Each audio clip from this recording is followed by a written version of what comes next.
बिस्मिल्लाहिर्रहमानिर्रहीम। खुल के बोल के साथ मैं हूं एतजाज़ नक़ी। आज के प्रोग्राम में हम जिक्र करेंगे कि शदीद शोर शराबे, हंगामे, मुलाकातें, प्रेस कॉन्फ्रेंसेस के बाद आखिरकार 26वीं आईनी तरमीम जो है वो ऐवान से मंजूर कर ली गई है। दोनों ऐवान से मंजूर कर ली गई है और अब उसे कानून आइन का हिस्सा बना दिया गया है। इस हवाले से हम बात करेंगे। इसमें तरीके इंसाफ के दावे धरे के धरे रह गए, वकला के दावे धरे के धरे रह गए, लेकिन हुकूमत जो है वो कामयाब हुई। कुछ अराकीन जो है वो PTI के मुनहरिफ हुए, उनके वोट भी उधर चले गए। इसी तरह जो अख्तर मेंगल साहब हैं उनके तहफ़्फ़ुज़ात भी मौजूद रहे, मगर उनकी जानिब से भी वोट दिया गया। तो ओवरऑल इस सूरत हाल पर बात करेंगे और इसके साथ साथ हम जिक्र करेंगे कि आईनी तरमीम तो हो गई, अब उसके बाद वकला क्या किरदार अदा करेंगे, क्योंकि उससे पहले आमिर खान साहब ये अनाउंस कर चुके हैं कि वकला एक बड़ी तहरीक चलाएंगे। फिर पाकिस्तान तहरीक इंसाफ का आइंदा का क्या लाहेअमल होगा, इस पर भी बात करेंगे। आज सुप्रीम कोर्ट में चीफ जस्टिस काजी फायज़ ईसा और हामिद खान जो वकील थे केस में, उनके दरमियान तर्जुमों का तबादला भी हुआ। तो इस पर भी हम ज़रा बात करेंगे कि इस वक्त सूरत हाल क्या बनने जा रही है। आईनी तरमीम के पास होने के बाद क्या मामलात आगे बढ़ेंगे। हमारे साथ पैनलिस्ट में मौजूद हैं साकिब बशीर, हमाद हसन, सलमान हैदर और बिशारत राजा। तमाम पैनलिस्ट को मैं वेलकम करूंगा। और सबसे पहले मैं साकिब बशीर साहब आपसे जानना चाहता हूं, आप क्या समझते हैं, इतने शोर गुल, पकड़ धकड़, प्रेस कॉन्फ्रेंस, गुफ्तगू शुनीद, ये सारा मामला हमारे सामने रहा, लेकिन बिलाखिर रात के अंधेरे में बल्कि सुबह के करीब करीब जो है ये 26वीं आईनी तरमीम जो है वो मंजूर की गई कौमी असम्बली से, और उससे पहले सेनेट से ये मंजूर की गई है। इसको हार और जीत से तशबीह दी जा रही है। आप क्या समझते हैं, ये किसकी हार है, किसकी जीत है? नहीं, बज़ाहिर तो हुकूमत की जीत ही है। जैसी तैसी उन्होंने ली है वो जीत है। अब उनका अदलिया पर कंट्रोल जो है वो आ गया है। वो सुप्रीम कोर्ट हो, वो चीफ जस्टिस ऑफ पाकिस्तान हो, वो हाई कोर्ट्स हों, वो वैसे जजेज़ हों, सब पर उनका कंट्रोल होगा। अभी जो कमेटी जो CJP मतलब चीफ जस्टिस ऑफ पाकिस्तान की जो तैनाती के लिए कमेटी जो हमारे सामने है, उसमें 12 मेंबर हैं, 8 जो है वो कौमी असम्बली से, 4 सेनेट से हैं। तो उसमें उनको 2/3 चाहिए अक्सरियत, तो वो सीधी 2/3 अक्सरियत में 8 मेंबर उनके हमारे सामने पड़ी हुई है लिस्ट, वो उनके पास मौजूद हैं। अब कामरान मुर्तज़ा साहब, बैरिस्टर गौर, हामिद रज़ा साहब और अली ज़फ़र, ये 4 बचते हैं। ये अपोजिशन साइड से हैं, तो वो जो जिसको चाहेंगे वो चीफ जस्टिस बनाएंगे, और वो तीनों में से 1, 2, 3 जिसको मर्जी है बना लें। इसी तरह जो हुकूमत की जानिब से आइनी बेंचेस की तश्कील है, उसमें भी पूरा कंट्रोल रखा गया है। और जो अब आइनी बेंचेस किसने बनाने हैं, वो बनाने हैं जुडिशल कमीशन ऑफ पाकिस्तान ने। जुडिशल कमीशन ऑफ पाकिस्तान में भी हुकूमत की मेजॉरिटी होगी। मैं हुकूमत बार बार इसलिए कह रहा हूँ, जब मेजॉरिटी उनकी होगी तो हुकूमत नहीं बनाना है सारा कुछ। अब वही जुडिशल कमीशन एक तरफ चीफ जस्टिस ऑफ पाकिस्तान की भी तैनाती करेगा टॉप 3 में से, दूसरी तरफ जो टॉप 3 हाई कोर्ट्स के जजेस हैं उनमें से भी जो चीफ जस्टिस हाई कोर्ट्स होंगे उनकी तैनाती भी वही जुडिशल कमीशन करेगा। फिर उसके बाद जो हाई कोर्ट्स के जजेस हैं उनकी तैनाती, सुप्रीम कोर्ट के जजेस हैं उनकी तैनाती, ये सारा काम वो करेगा। और उस जुडिशल कमीशन में हुकूमत की जो है वो अक्सरियत होगी। और जो आईनी मामलात के लिए आईनी बेंचेस बनाए गए हैं उसमें एक बड़ा कन्फ्लिक्ट ऑफ इंटरेस्ट भी है। वो क्या है, वो ये है कि जितने भी आईनी मामलात हाई कोर्ट्स में आते हैं या सुप्रीम कोर्ट में आते हैं, वहाँ रिस्पॉन्डेंट फरीक जो है वो हुकूमत होती है। हुकूमत से पूछा जाता है कि ये लेजिस्लेशन पे, उस पर एक फरीक जो है वो दूसरी तरफ खड़ा है और दूसरी तरफ गवर्नमेंट खड़ी है। अब गवर्नमेंट जो है वो खुद बना रही है अपना बेंच अपने लिए, तो अपनी पसंद का जज। एक चीज बड़ी क्लियर है, जो हमारा मुआशरा है इसमें, जो अमेरिका की मिसाल, जी अमेरिका में फलां जज जो है वो इस तरह अपॉइंट होता है, और बरतानिया की मिसाल के वहाँ ये इस तरह होता है, कनाडा की। मेरा ख्याल में हमें थोड़ा सा ना मारूजी हालात के मुताबिक बात करनी चाहिए, हवा में बात नहीं करनी चाहिए कि वहाँ का कल्चर और यहाँ के कल्चर में ज़मीन आसमान का फ़र्क है। वहाँ क्या पंजाब हाउस और ये जो सिंध हाउस में डेरे भी लगते हैं, क्या जो है वो मार धाड़ और इस तरह लोगों को जो है वो फोर्सफुली और इस तरह लाया जाता है? नहीं लाया जाता। तो फिर आप किस तरह कह सकते हैं कि सारे काम नेक नीति की बुनियाद पर हो जाएंगे? एक चीज़ बड़ी क्लियर है, जो कंट्रोल ये हासिल किया गया है, ये अदलिया की जो एक सेपरेशन ऑफ पावर का जो एक कंसेप्ट है कि अदलिया है, मुकन्नना है, उसके अलावा जो एग्जेक्टिव है, इनके दरमियान वो कंसेप्ट अदलिया की हद तक, काफ़ी हद तक ख़त्म हुआ है। इसके असरात आपको आइंदा आने वाले दिनों में जो है वो नजर भी आएंगे। देखने में वो जजेस चीफ जस्टिस लगेंगे जो हुकूमत के जो है वो होंगे, फेवर में होंगे या फैसले उनके फेवर। जो जज हुकूमत के खिलाफ फैसले देगा, रिमार्क्स देगा, ऑब्जर्वेशन देगा और हुकूमत के किसी मुखालिफ के हक में फैसले देगा, वो भी इससे इफेक्ट होगा। जो एवेलुएट करने की बात की जाती है कि हाई कोर्ट्स के जजेस को एवेलुएट करने में कोई हर्ज नहीं है, जजेस की जांच पड़ताल की, उनकी परफॉर्मेंस की, इसमें भी कोई हर्ज नहीं है। मसला जो है वो नेक नीति का है। अगर बदनीति शामिल हो तो फिर सवाल उठता है। यानी कंट्रोल किया गया है। अच्छा अहमद हसन साहब, आप क्या समझते हैं? ज़ाहिर है इस वक्त बड़ा एतराज़ ये है कि इंटेंशंस आज ठीक नहीं है, जो मिसालें दी जा रही हैं उसके मारूजी हालात हमारे मारूजी हालात में बड़ा फ़र्क है। और अब ये भी नहीं होता कि एग्जेक्टिव जो है वो अदलिया के हवाले से जजेस को तैनात करे। एक बड़ा एतराज़ है कि इसके पीछे नीयत का मामला है। आप क्या समझते हैं, अब क्या ये हुकूमती इख्तियार में आ गया है कि वो अपनी मर्जी से जजेस तैनात भी करेंगे और मर्जी के फैसले भी लेंगे? अभी मेरे दोस्त साकिब बशीर ने जो बात की तो बहुत हद तक मुझे उनसे इत्तेफाक भी है, लेकिन उनकी बात से एक बात, वो बहुत मुस्तनद कोर्ट रिपोर्टिंग के माहिर हैं कि हर हुकूमत अपने पसंद के जजेस मुकर्रर करेगी, बेंचेस अपने पसंद के बनाएंगे। तो आप देखें हमारा अलमिया कि हुकूमतों और अपोजिशन के अभी तक हम उसी नहज पर खड़े हैं, हम उसी जगह पर खड़े हैं कि हुकूमत के अपने जजेस होते हैं और अपोजिशन के अपने जजेस होते हैं, यानी हम अभी तक इस हिसार से भी नहीं निकले। दूसरी बात यह है कि जो हमारी अदलिया की तारीख है वो अभी तक, मैं आज के दिन तक बात कर रहा हूं 1947 से, तो क्या उस तारीख को हम अदलिया की बालादस्ती या आइन की सरबुलंदी या बेहतरीन निज़ाम इंसाफ से ताबीर कर सकते हैं? हिरगिज नहीं कर सकते। इसी अदलिया से जस्टिस मुनीर भी निकला, इसी से नजरिए ज़रूरत भी निकला, इसी से मुंतखब वज़राए आज़म की फांसिया माजूलिया कैदोबंद भी निकले और अभी तक निकल रहे हैं। अभी तक हमारा एक साबिक वज़ीर आज़म आज भी जेल में है, उसकी बीवी भी जेल में है, उसकी बहनें भी जेल में है। देखे, ये अदलिया जो भी है ये हमेशा या डिक्टेटरों के लिए इस्तेमाल होती रही या हुकूमतें इस पर असरअंदाज होती रही। इससे जस्टिस कयूम भी निकला था नवाज शरीफ दौर में, और इससे फिर इमरान खान दौर में साकिब निसार और ये लोग भी निकलते रहे। इसको कम से कम बेहतर बनाने की जरूरत है, और हम फौरी तौर पर एब्रप्टली हम नहीं कह सकते, फौरी तौर पर हम नहीं कह सकते कि आज ही सब कुछ ठीक होगा, लेकिन कम से कम ये बात काबिल इत्मीनान है कि पार्लियामेंट या सियासी और जमहूरी कुव्वतों को अपनी जिम्मेदारियों का एहसास होने लगा है, वो रफ्ता रफ्ता आगे बढ़ रहे हैं। अगर हम आज 26वीं आईनी तरमीमी बिल की मुखालिफत करेंगे तो क्या हम पीछे की तरफ जाए? जाहिर नहीं, लेकिन इसमें अहमद साहब आप क्या समझते हैं? जी, मैं आपकी राय लेना चाहता हूं, आप क्या समझते हैं? ऐसा तो नहीं है क्या आसमान से गिरे खजूर में अटके? नहीं, ऐसा हिरगिज नहीं है। ये देखे, आईनी तरमीम तो वक्त वक्त आती रही है। 13वीं आईनी तरमीम आई, नवाज शरीफ के पास पार्लियामेंट में 2/3 मेजॉरिटी थी, लेकिन उसके बावजूद उसने तमाम जमातों को ऑन बोर्ड लिया। 1973 में भुट्टो साहब ने भी ऐसा किया, फिर 18वीं तरमीम में भी ऐसा हुआ। लेकिन आज जो 26वीं आईनी तरमीम है उस पर बदकिस्मती से पीटीआई ने वही वतीरा अपना लिया जो उनका है कि उन्होंने बाइकाट कर लिया और वो निकल गए।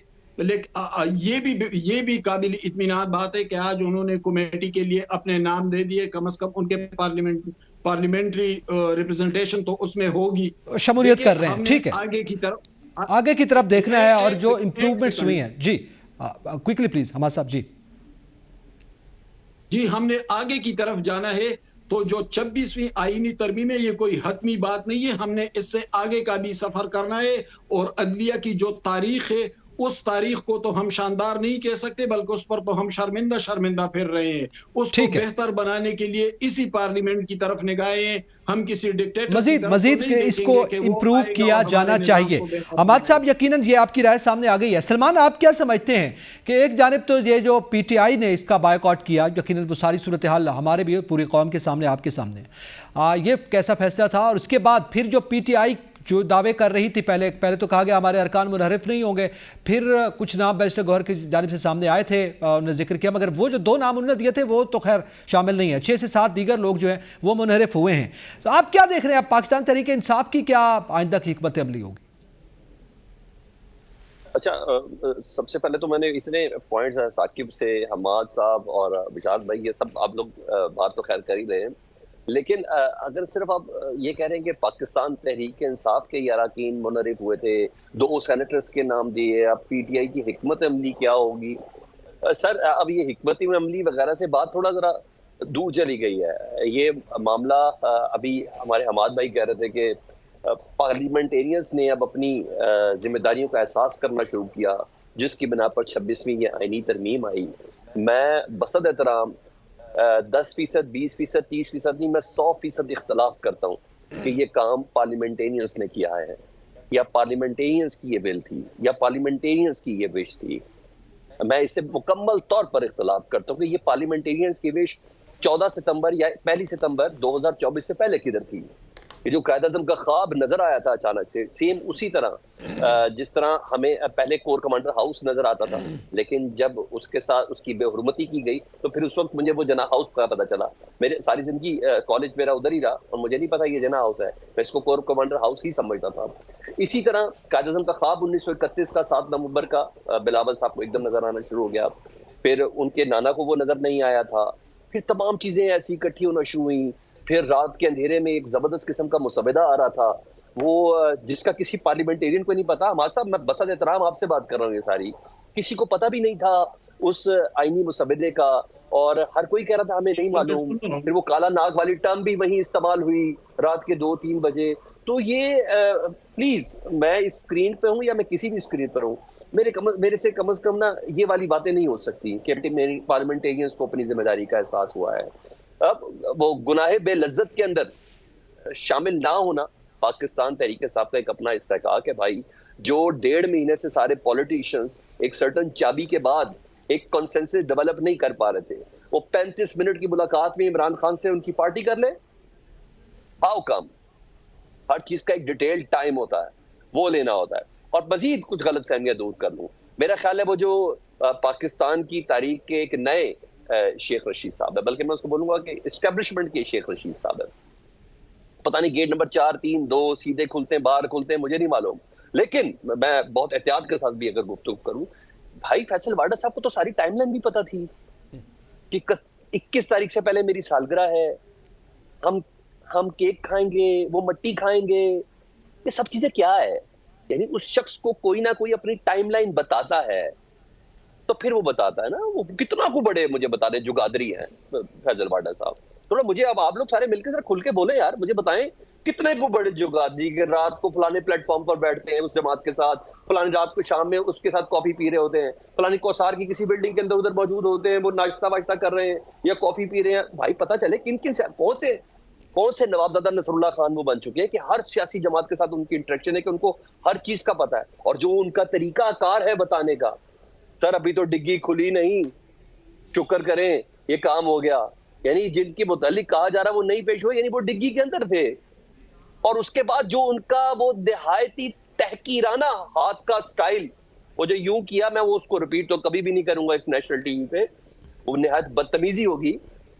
वो क्या था मैं नहीं समझता। वो निशान वो उन्होंने अपने हिसाब से ही बताया कि ये मैं लाया हूं, लफ्ज इस्तेमाल है मैंने किया। नो, लेट मी फिनिश, मैं इस टॉपिक को क्लियर कर दूं। तो उसके बाद वो उन्होंने निशान पाकिस्तान की पार्लियामेंट को दिखाया था, वो कौमी असम्बली को दिखाया था, वो इलेक्टेड लोगों को दिखाया था, वो सेनेटर्स को दिखाया था कि सर देखें मैंने कर दिया जो मैंने कहा था, मैंने कर दिया लफ्ज वो बार बार इस्तेमाल करते थे। उसके बाद ये कहना कि पाकिस्तान के सियासतदानों को ये शऊर आ गया है। और रही बात, अभी जस्टिस मुनीर की बात हो रही थी, साकिब निसार की बात थी, कौन लाया था उसे? वो कौन लाया था? इन्हें एग्जेक्टिव लेके आई थी, इसलिए बेड़ा गर्क हुआ था। ये उस वक्त की हुकूमत ठीक है, उस तरीके कार पर अब अभी सवालात बाकी हैं, बहुत से सवालात सलमान आपने उठाए हैं। मैं जरा हमारे साहब आप पे आता हूं, आपका पॉइंट लेता हूं, बिशार साहब से कमेंट ले लें फिर। चंद सेकंड चले क्विकली प्लीज। जी देखिए, मुझे सलमान भाई से इख्तिलाफ ही नहीं है इस तरह से। जो बात उन्होंने की उस बात को तो हम रो रहे हैं मुद्दतों से। और ये मैंने कब कहा कि यहाँ पर आइडियल जमहूरियत है? मैं तो ये बात कर रहा हूं कि हमें इस हिसार से निकलने के लिए अगर एक हल्की सी, एक नन्ही सी सुरंग नजर आए, एक जुगनू दिखाई दे, तो उसे भी हम Appreciate करना चाहिए, रास्ते ठीक का है। तयन और मंजिल का तयन बना सकते हैं। इन हालात में अगर ये भी हो रहा है तो ये भी बहुत कुछ है। ये बहुत बड़ी वरना बात है। इससे आप कहते हैं कि चले चले आटे में नमक के बराबर सही। आपका क्या है, मोहसिन नकवी का क्या है, औरंगजेब का क्या है, उससे तो हम सब वाकिफ है। मैं तो इस ठीक है। तनाजुर में बात कर रहा हूँ। ठीक है अहमद साहब, आपका पॉइंट आ गया। यकीनन आपका पॉइंट आ गया। मैं बिशार साहब आपसे जानना चाहता हूं, जैसे अभी कुछ सवालात उठाए हैं अभी सलमान ने। एक तो ये तमाम तर मामलात हैं, हिसार की बात हमाद साहब भी कर रहे हैं, लेकिन इसके साथ साथ बीएनपी के हवाले से जो अख्तर महगल साहब के सेनेटर्स थे उन्होंने भी वोट दे दिया, पीटीआई के लोग मुनहरिफ हो गए, उन्होंने भी वोट दे दिया। अब उसमें मुख्तलिफ बातें हैं, वो कहते हैं उन्होंने अपने ज़मीर से दिया, दूसरी जानब से ये कहा जा रहा है कि वो जो है वो उनकी बोलियां लगी। आप क्या समझते हैं सर, कहानी क्या है? मजबूर थे, बिके हुए थे, क्या सूरत हाल क्या थी? बहुत शुक्रिया नकी साहब। मैं वो अहमद साहब बात कर रहे थे तो मैं हंस रहा था कि सियासतदानों को अपनी ज़िम्मेदारी का एहसास हुआ। अहमद साहब ने ये कल अगर वो पार्लियामेंट में रहे हों तो उन्होंने सुना होगा कि जब बिलावल ने कहा था, किसी ने उन्हें याद कराया कि बाप का भी शुक्रिया अदा करें, तो उन्होंने कहा जी बाप के बाप को कौन भूल सकता है। ये सियासतदान है हमारे ना, बाप के बाप को कौन भूल सकता है। फिर ये यहाँ कहा गया जी, साकिब बशीर साहब ने कहा गया इनकी तरफ से कि कंट्रोल किया गया। भाई कंट्रोल नहीं किया गया अदलिया को बाज़ीचा इत्फाल बना दिया गया कि यहाँ उन्हें रखा जाएगा, चाबी दी जाएगी, उधर जाएंगे। अहमद साहब ने कहा जी कि वो हम इसी में फंसे हुए हैं, बेंच कौन बनेगा, कहीं कौन सा नहीं बनेगा। तो ज़रा बनाए ना, अहमद साहब का है ना इन्हें कि बनाए ज़रा बेंच, आईनी बेंच, उसमें शामिल ना करें जैसे अमीनुद्दीन खान को, उसमें शामिल ना करें जस्टिस मुशर्रत अली को, उसमें शामिल ना करें ये जनाब जस्टिस नाईम अख्तर अफगान को, उसमें शामिल ना करें जनाब ये जस्टिस सरदार तारक मसूद को। बनाए ना इन्हें कहे ना बनाए, वो ज़्यादा ना बनाए ना। ऐसी बात नहीं है। ये सारा कुछ इन्होंने इसको अदलिया को बाज़ीचा इत्फाल बनाया और सब कुछ अपने कंट्रोल में रखा। जहाँ इशारा करेंगे वो बेंच, उस बेंच की। अच्छा फिर देखें कि घुसकर सियासतदानों ने अदलिया के अंदर घुसकर बेंच बनाएंगे और घुसकर वो कहेंगे ये केस इस बेंच के सामने लगना चाहिए और ये केस इस बेंच के सामने लगना चाहिए। अच्छा अगर यहाँ नहीं है तो फिर इसको ट्रांसफ़र कर दो हाई कोर्ट में, कहीं जहाँ दिल है मर्जी है वहाँ ट्रांसफ़र कर दो। ये तो दूसरी बात, मैं सलमान हैदर साहब ने यहाँ पर बातें की बहुत सारी, मैं इनकी बातों से इत्फाक करता हूँ। सलमान हैदर साहब ने बड़ी खुलकर बातें की हैं। और जो आपने पूछा ना ज़मीर, कौन सा ज़मीर जी, कि ये किसी ज़मीर किसी का नाम है जिसकी आप बात कर रहे हैं, या कौन सा ज़मीर, किस ज़मीर की बात कर रहे हैं आप? यहाँ पर लोगों के बच्चों को अगवा किया जा रहा है। साकिब बशीर साहब ने कहा कि यहाँ पर मिसालें दी जाती है, बरतानिया की, इंग्लैंड की, कनाडा की मिसालें दी जाती है। वहाँ पर किसी को अगवा किया जाता है, वहाँ पर चादर चारद्वारी का यकीनन ये सवालात, वहाँ पर बीवियों को उठाया जाता है, बहनों को उठाया जाता है, यहाँ पर लोगों को उठाया जाता है और कहते हैं कि जी ज़मीर की आवाज़ पर पूछे जाकर ज़ैन कुरैशी से वो क्यों लॉबी में बैठा हुआ था, पूछे औरंगजेब खिची से उसे क्या मजबूरी थी कि उसे जाकर वो हुकूमती बेंचों पर बैठा जाकर। ये यहाँ पर वो नहीं है, यहाँ पर मजबूर किया गया। करके आप कहते हैं किया जाता है और प्लास से जो है ना वो नोचा जाता है। ठीक है बिशार साहब, प्रेशराइज किया गया आप समझते हैं। हमाद साहब आप कुछ कहना चाह रहे हैं जी? देखिए मैं सलमान साहब और साकिब बशीर साहब दोनों से मैं जरा संजीदा अंदाज में कि ये आज भी हो रहा है, ठीक है गलत हुआ, ये कल भी हो रहा था जब इमरान खान था, ये जब नवाज शरीफ था, जब बेनजीर भुट्टो थी, ये एहतिसाब ब्यूरो भी बनते रहे, सैफुर रहमान भी बनते रहे, जस्टिस कयूम भी होता रहा। मैं किसी पार्टी का तर्जुमान नहीं हूं कि उसके लिए बोलूंगा, मैं पूरे निजाम के हवाले से बात कर रहा हूं कि निजाम में बहुत कमजोरियां है। आज ना बनाए तो क्या जस्टिस मुजाहिर नकवी और जस्टिस मुनीब अख्तर और जस्टिस साकिब अहमद साहब आप दाखिली साम्राज्य के खिलाफ बात करें ना, बोले ना दाखिली साम्राज्य के खिलाफ, आप बात ही नहीं करते दाखिली साम्राज्य की। आपका निजाम चले मुकम्मल कर रहे थे, जबड़ू में है, ये बात आप करते ही नहीं है। आप इधर से उधर से आगे से पीछे से बात करके निकल जाते हैं। वो असल बिशार साहब बात, हमाद साहब की बात सुन लें फिर उसके बाद आप कमेंट दें जी। लेकर आए तो खुश होंगे। देखे मैं ये बात कर रहा हूं कि अदालती निजाम को बेहतर बनाना होगा, उसे किसी मखसूस सियासी जमात के लिए बेहतर बनाना नहीं होगा, उसे 25 करोड़ अवाम के लिए बेहतर बनाना होगा। ठीक है, ये बड़ी जेनेरिक और बड़ी अहम बात है कि ओवरऑल अदालती निजाम। एक मिनट मुझे बोलने दे जी, क्विकली प्लीज। ये हर सियासतदान के साथ होता रहेगा, जो एस्टेब्लिशमेंट के रडार पर आएगा उसके साथ ये होता रहेगा। आज इमरान के साथ हो रहा है, कल नवाज शरीफ के साथ हो रहा था, उससे पहले बेनजीर के साथ हो रहा था। मैं पूरे निजाम की बात कर रहा हूं, मैं किसी पार्टी की तर्जुमानी नहीं करूंगा, मैं जर्नलिस्ट हूं, मैं जर्नलिस्टिक बात करूंगा। मैं ये कह रहा हूं कि ये निजाम गलत है और ये इस अदालत की तारीख इंतहाई घिनौनी है और आज तक है।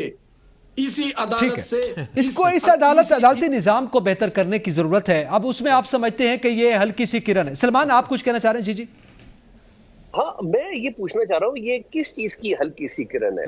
और ये हमाद भाई किसको कह रहे हैं कि कोई पार्टी का तर्जुमान नहीं है? मैं एक सेकंड, होल्ड। ये सियासतदानों में मियां मोहम्मद नवाज शरीफ साहब 3 बार के वजीर आजम, इमरान खान साहब 1 बार के वजीर आजम, उनकी वो तो खैर अभी अंदर है, वो इस वक्त वो मजलूमियत वाली पोस्ट पर है। बिलावल भुट्टो जरदारी साहब, इन्होंने सीखा क्या है इस तरमीम के बाद? आप लोगों को कहीं से लगा कि किसी ने इस निजाम की बेहतरी के लिए सीखा है? आप जस्टिस अमीन का नाम ले लें, जस्टिस मंसूर अली शाह साहब का नाम ले लें, वो भाई को गलत तरीके से सुप्रीम कोर्ट आए, वो अपनी सीनियरिटी पे एलिवेट हुए स्वाय काजी फाइज साहब के, जिनको डायरेक्ट बलोचिस्तान हाई कोर्ट का चीफ जस्टिस बनाया था इफ्तिखार चौधरी साहब ने। आप मुझे बताएं भाई, वो तो अपने एलिवेशन के बाद वो सुप्रीम कोर्ट में पहुंचे हैं। किसी ने कौन सी 2 नंबरी करके वो सुप्रीम कोर्ट में पहुंच गया?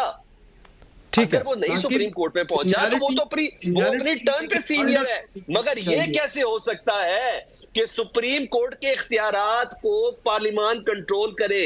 भाई इस हुकूमत के या इस सिस्टम के, इस रियासत का सतून का नाम है, और सतून की ताकत दूसरा सतून उसको फराहम नहीं करेगा।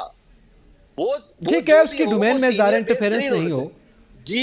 अच्छा, यहाँ पार्लियामेंट सुप्रीम है। चले हमारे साहब, आपका पॉइंट लेता हूँ। साकिब साहब भी बैठे हैं, उनसे जरा। सुप्रीम कोर्ट सुप्रीम नहीं है, ये तो कहीं नहीं है कि सुप्रीम कोर्ट सुप्रीम नहीं है। नकीब साहब, ये जो बात करें ना हमाद साहब के पार्लियामेंट सुप्रीम है, वो हिंदुस्तान के पार्लियामेंट की आपको पता है जी। हमाद साहब जानते हैं आप वो राज नारायण बनाम इंदिरा गांधी वाला मामला, वो तो जानते हैं ना आप?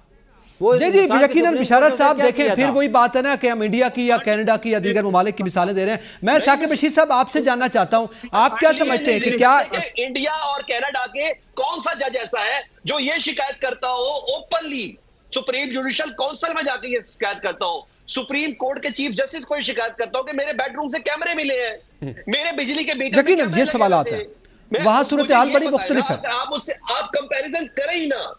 पाकिस्तान कंपैरिजन नहीं हो सकता ना। जैसे अभी साकिब बशीर साहब ने इब्तिदा में कहा कि वहां के मारूजी हालात और हमारे मारूजी हालात में फर्क है। साकिब बशीर साहब, आप क्या समझते हैं, ये एक इदारे की दूसरे इदारे पे इंटरफेरेंस है या कोऑर्डिनेशन है?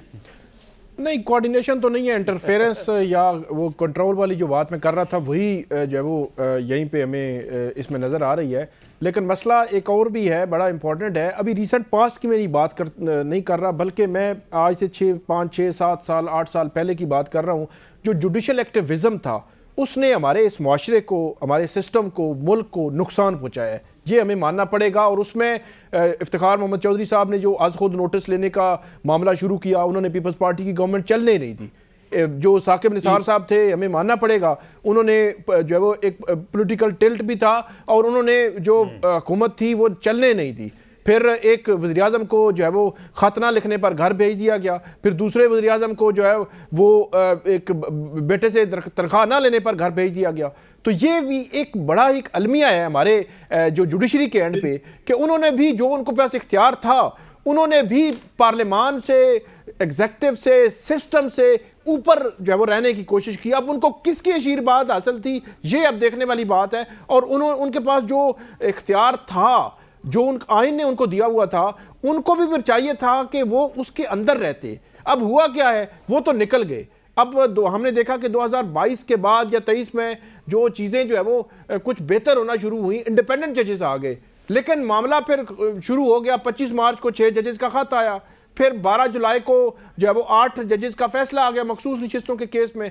ये 2 चीज़ें थी जो रिसेंट पास्ट में जिसने हुकूमत को हिलाया। माजी में जो अदलिया का किरदार बहुत गलत था, उसने एग्जेक्टिव और पार्लियामान के ऊपर रहने की कोशिश की, लेकिन रिसेंट पास्ट में ये चीज़ें कम हुई। एक और एंगल मैं रखूंगा आपके सामने। एक चीज़ हमारे यहाँ डिस्कस हो रही है कि माजी में जो जज थे वो एक एक्स पॉलिटिकल पार्टी जो है वो ए पॉलिटिकल पार्टी को सपोर्ट कर रहे थे।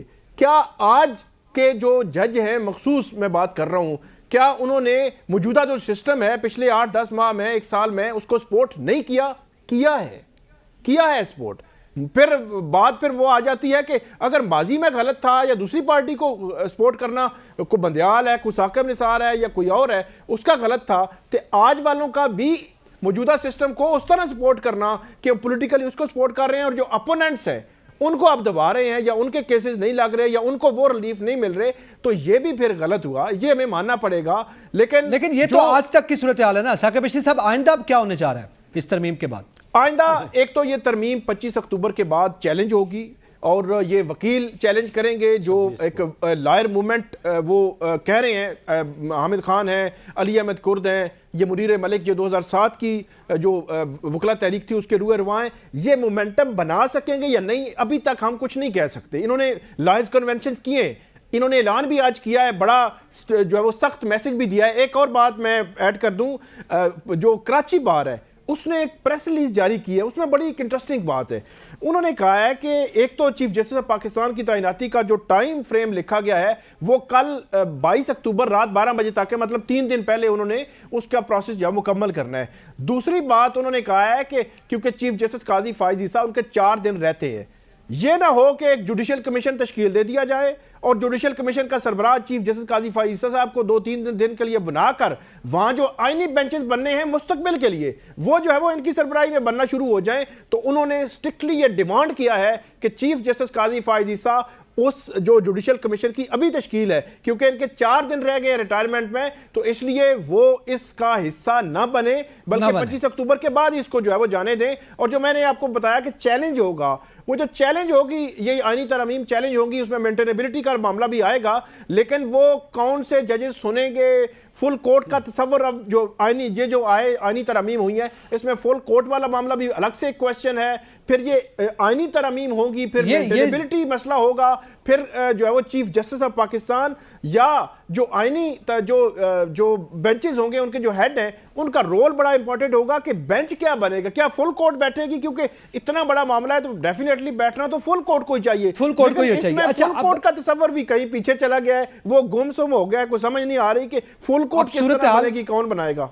अच्छा, अभी यहाँ एक कंफ्यूजन सी मौजूद है। अच्छा, इस पे थोड़ा मजीद भी बात और अपने अगले टॉपिक में बात करते हैं जो कि इसी से रिलेटेड है। यहाँ पे वक्त हुआ एक ब्रेक का, साथ रहिएगा।